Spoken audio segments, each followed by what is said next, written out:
Hey, I'm Alex Radical from Board Game Co. I'm Professor Meg. And today we're having a conversation around retiring a character. In Gloomhaven. In Gloomhaven. This over here is Crimson Scales. This is not what? It's a Gloomhaven. Gloomhaven, that's what you call it sometimes. That's what I call it sometimes, Yeah. but maybe not at the very beginning. At Gloomhaven. You said Gloomhaven first. Yeah, I did. Either way. This is Crimson The Scales. Haven of Gloom. This is not actually Gloomhaven. This is just a fan-made expansion for Gloomhaven. Gloomhaven's over here behind us, as well as over there on the shelf, and over here, and over there, and also on your computer where we play it digitally. And also in my heart. And in your heart. Yeah, and in your heart, too. Gloomhaven. Gloomhaven is a excellent game, the number one game on Board Game Geek for a long time, going on 5 years now, and we have been playing through a lot of it over on, well, on Camp Co-op on Twitch, specifically the digital version of the game. Yes. The relevance of this conversation is I don't know, I'm like 80 hours of Gloomhaven play between Jaws of the Lion, between the amount of times we've died and lost and restarted. I'm like 80 hours into Gloomhaven. Probably played the game, maybe, I don't know, session-wise, if you're counting scenarios, I've probably played something like 40 times, maybe, counting restarts and all these things and losing. Like, we won stuff, but we lose maybe 50 times. So I don't know the exact count. You have probably 100 to 150 plays under your belt by now, maybe more. Yeah, I've played through all of the main campaign, all of Jaws of the Lion, and with the digital, and I'm trying to even ballpark in my head, but we've lost scenarios plenty of times as well that I don't know if I could tell you how much I've played. Maybe 200 plays. A lot of Gloomhaven is what we're saying. A lot. And you've gone through this sadness that we're going to talk about before. Yes. But I had not. Bittersweetness. In Gloomhaven, for context, you play as a character. It is a RPG-like tabletop experience in which you are leveling up your character, going through a bit of a dungeon crawling aspect with a heavy focus on the tactical card play, not a lot of dice rolling, more tactical card play as you figure out the top half of one, the bottom half of another, the timing, the enemies, all the various factors at play, and you try to move your way from mission to mission as you level up your character, gather experience, gather items, and then eventually die.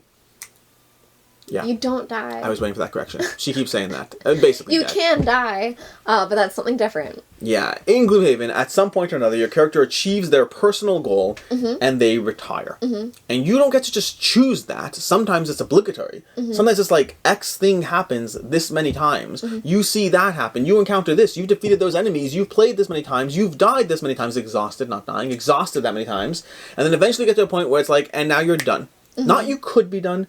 Not you have a choice to be done. Not what you have to do. You are done. You are over. You are resetting a character. So to rewind a little bit, Gloomhaven starts with 6 base classes, and you get to choose from any of them. And when you choose that character, you get a personal quest right away. Every personal quest is different, and it will usually unlock another different class. A class that's secret, you don't know anything about it, and you'll unlock it when you retire. Sometimes there are different things that will happen when you retire, like that envelope X, but usually you do unlock a new character. Yeah, so you do get a new character. You have new options on the table. So, for example, if you're playing Gloomhaven 2 players, maybe you picked 2 of the 6, and then when you eventually stop and die, or retire, we'll use the word retire for the rest of this video, I'll try.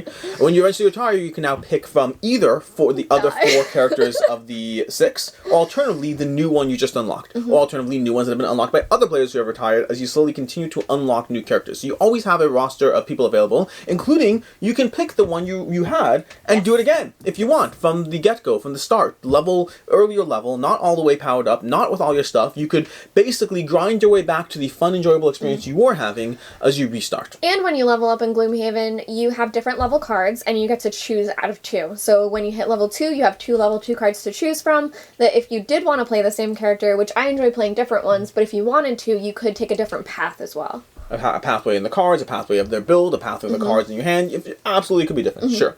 My point mainly is the fact that I sat there and I played Gloomhaven more than almost any other game in my collection, depending how you count it. It's either the most or almost any, depends how you count it, longer story.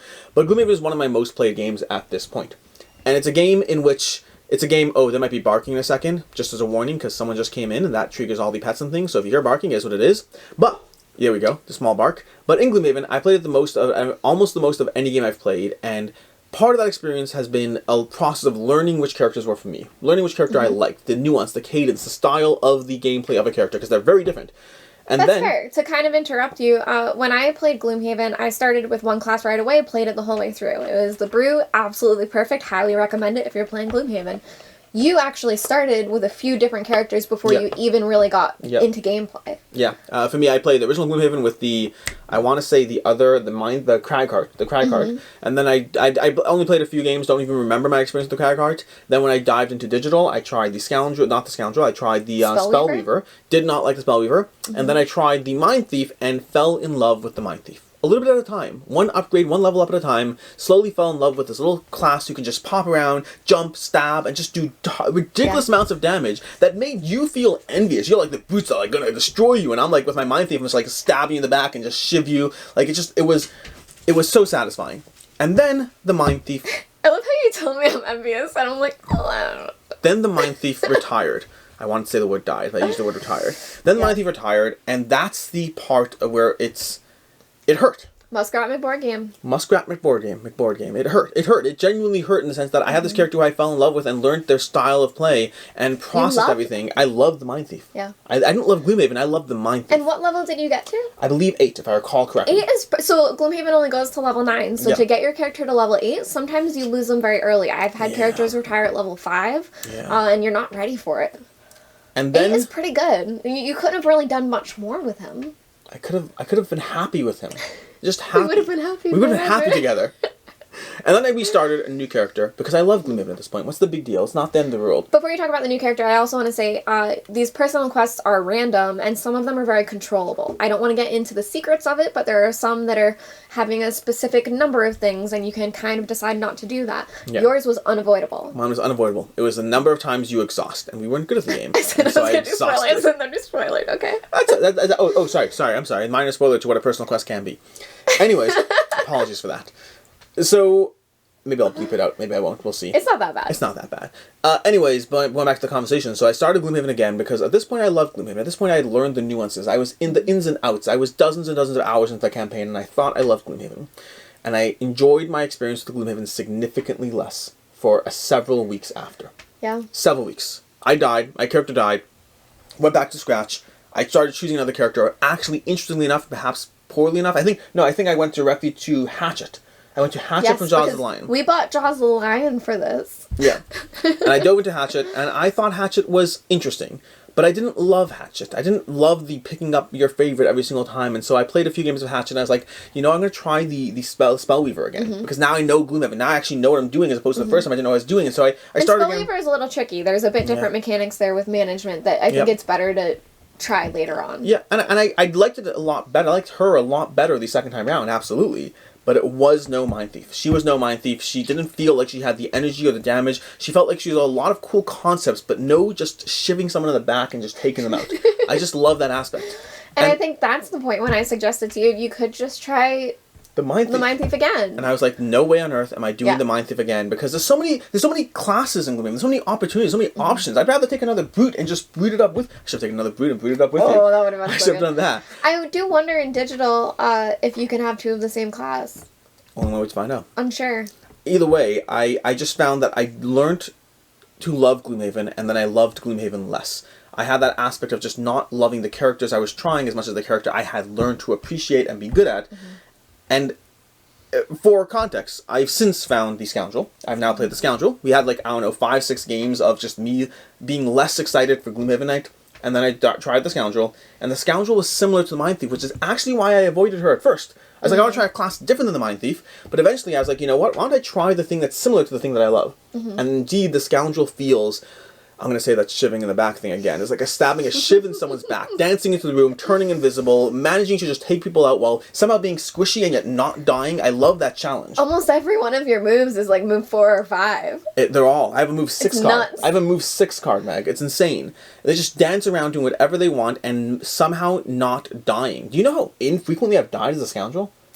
No. It's like, we exhaust sometimes. I don't think I've really died as her. It's just, she's been, but I like the Scoundrel, I'm saying. I like the Scoundrel. Whereas this is a slight spoiler, but right now I'm playing the 3 Lightning Bolt character, and I'm close to death all the time. Yes. Well, that's part and parcel of the playstyle. Yeah. But yeah, that's basically my journey thing. Now, Meg, you went through this as well. Yes.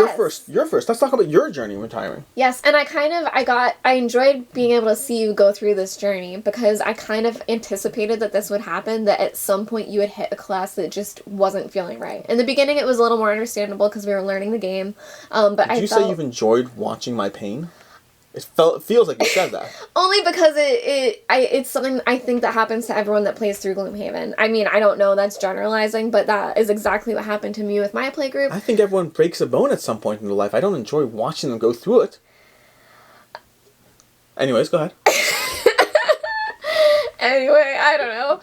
I don't know. I anticipated this happening. That with Gloomhaven, the way that I describe it, and we'll talk about my retirement, but in the beginning, when I was first learning Gloomhaven, you're playing the story of Gloomhaven.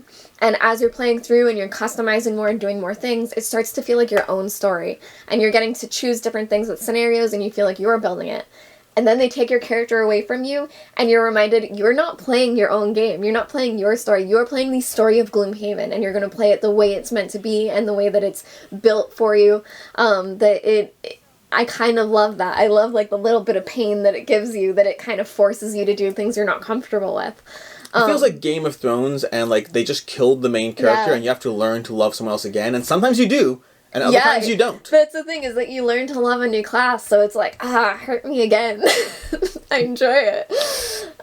So yeah, I played with the Brute, and I got him to level 9 in my first campaign. I played with the Vermling Mind Thief twice. That was my pair both times I played through.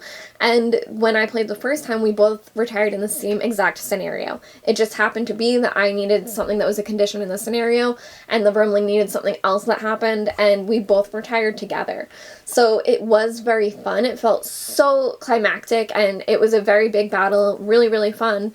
But then coming back to it was really hard. It's really hard to pick up a new character after you think you understand things and after feeling good. And then the other thing about it is that you're also a much lower level when you come back. So you start at the level of the current prosperity, which I want to say when you retire a character, just from what I've seen and experienced, you're around 3 or 4 prosperity. Yeah. So your next character will be around level 3 or 4. And basically, that alone hurts. Gloomhaven has a system where you level up the town as well, which means your first character starts level 1, but subsequent characters will progressively start at higher and higher levels, removing some of the grind of the lower level challenge. Mm-hmm. So it's even harder to get kicked down to a much lower level, but then it's exciting again because you get to pick new cards again and pick new perk points, and you get to do different things. And especially as you learn the game more, like you've learned certain perks are more important than others, like you can ignore negative scenario effects and things like that might kind of determine what classes you pick as well. That it definitely hurt me a lot the first time I retired. After that, I played the Cragheart, and I hated it. I hated the Cragheart. I'm sorry to anyone that loves it. It may even be a fine character. I absolutely hated it because it was so different from what I was used to. After that, I went to the 3 Lightning Bolt character and felt very much at home again. And I think that's the thing that really makes you appreciate different characters and learn a little bit more of the nuances. That there are definitely more complicated things I did in the future. I played the Eclipse character and absolutely loved it. But I want to say that was maybe my 5th or 6th character, that I don't think I would have loved it as much if I hadn't played through all of those classes. So yeah, I kind of want to know what the Eclipse character is. I think you'll actually love that one. I think it's one that you'll enjoy. How many characters are there in Gloomhaven? Do we know? 16. That's off the top of my head. Including the starting 6? Yeah, okay. I don't know if that's true. Don't know. That's my guesstimation. Either way, speaking of which, this is a good time to talk about Crimson Scales will add like 14 more classes or characters if you're looking for that in your fan-made Gloomhaven content. This does not work with digital. And they're extremely unique and very fun. That honestly, there are a lot more in Crimson Scales that I would pick to play over certain ones in Gloomhaven. Yeah, they're very cool. Mm-hmm. Anyway, that's just a side point if you're looking for more Gloomhaven characters. Yes. But yeah, it's that interesting because I think the Game of Thrones comparison for me is apt. Overall, my opinion on retiring a character is that it's messy, it has pain attached to it, and it can be not great, especially if you learn to love your character and you have to struggle through finding another match.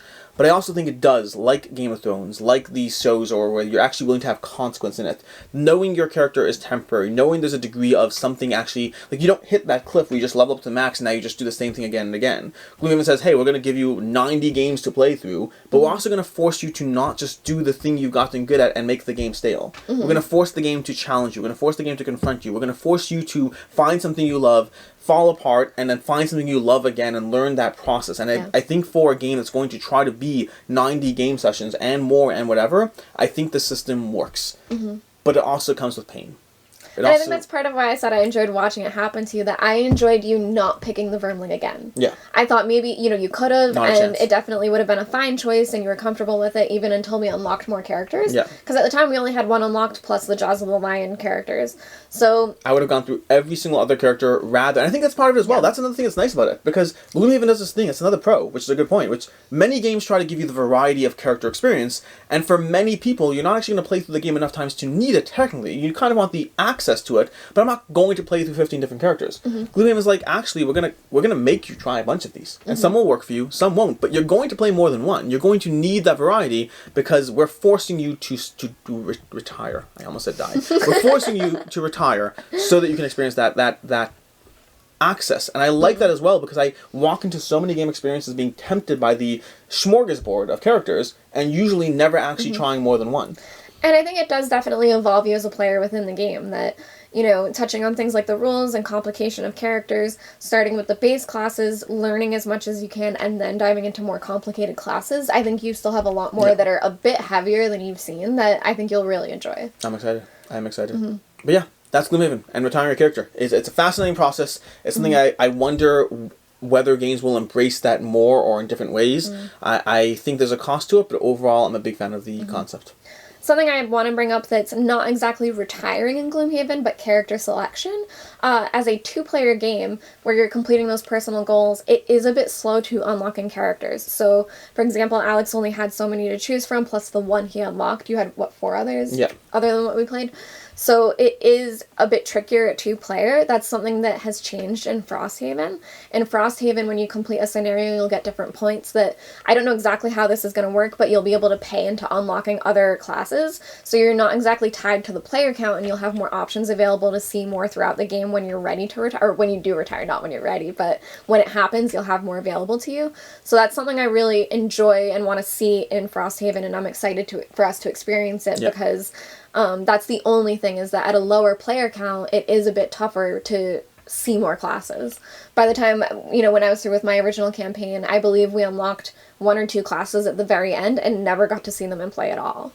Oh, that's Yeah. Oh, yeah, that makes sense. I think there's one we never unlocked, but I'm not sure. Yeah, that's why. I believe it's the music note one, if anyone. Okay, I'm sure they'll eventually have a little Forgotten Circles version expansion to Frosthaven. Yeah, that would be great.